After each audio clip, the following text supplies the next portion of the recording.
सत्य सनातन में भक्ति आंदोलन का उद्देश्य था आत्मा को जगाना, अहंकार को तोड़ना और साधना को आम मनुष्य तक पहुंचाना।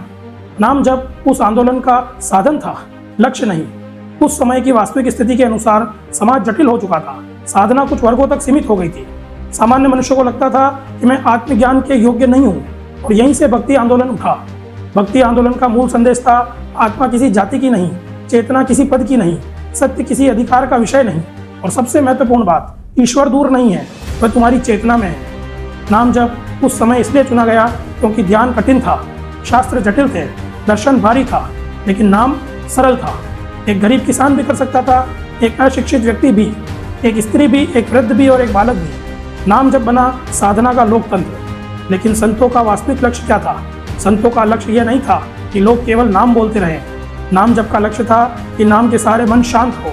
मन शांत होकर व्यक्ति भीतर देखे और भीतर देखकर यह जाने कि मैं शरीर नहीं हूँ। नाम जप अहंकार को पिघलाने के लिए था, घमंड तोड़ने के लिए था, मैं बड़ा हूँ की भावना मिटाने के लिए था। नाम लेते हुए कहा जाता था मैं कुछ नहीं, सत्य ही सब कुछ है।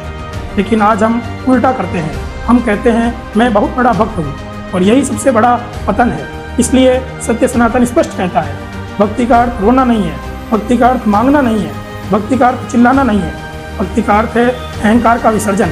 और जहाँ अहंकार गिरता है वही साधना शुरू होती है।